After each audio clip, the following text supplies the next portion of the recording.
All right, y'all, let's talk a little bit about Velocity REOs, right? Because here recently I've had a lot of people reach out to me because they were got hired on with Velocity REOs, and then all of a sudden their account was deactivated.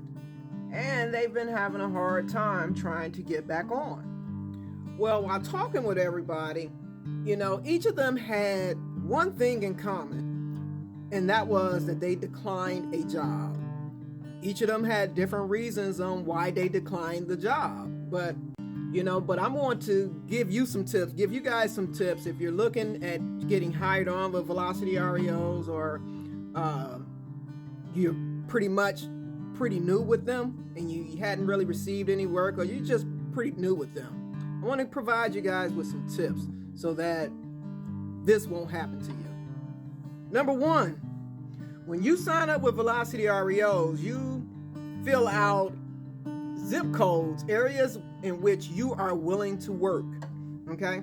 Now, some people are so ambitious and they think, well, I'm going to pick this zip code way over here so I can get some work. And then when you get sent a job that's way over there, you don't want to do it because it's too far and you only got one. And it's only paying $7. Now, I know that was a little animated, but still, that happens. So you only want to choose zip codes that you are willing to work. Do not choose zip codes that you feel like that are too far, because jobs come in randomly. So you never know when you're going to receive a job. Because I'm going to tell you like this. It ain't no negotiation room with Velocity REOs. The fee is what it is because they already adding on money for distance and everything. They automatically do that. So there's no negotiation. So choose zip codes that you're willing to work. Number two, your availability. Velocity REOs has an option where you can slide your availability on and off. When you're available, leave it on. When you're not available, turn it off. I know we forget sometimes, but it's time to start training your thinking, all right? Because here's the deal.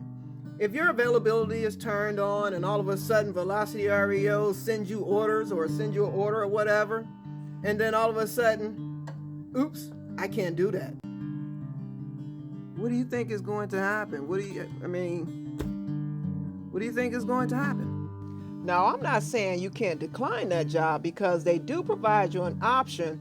You can decline a job because you're away from home, or, that you have previous obligations. Those things happen, and they understand that.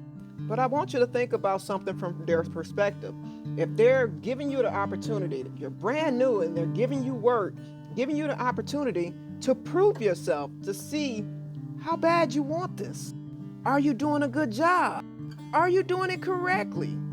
And are you doing it on time? They're looking at those things. So when you decline a job,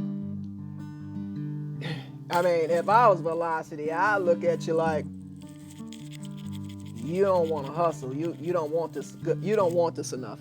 So I'll just give it to another inspector who really wants it. And then in the future, you don't get as much work, or your account gets deactivated. Number three, don't accept a job if you cannot do it.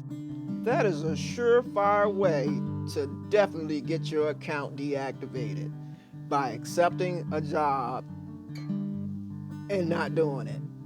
I think that's self-explanatory, so I ain't even gonna go into details there.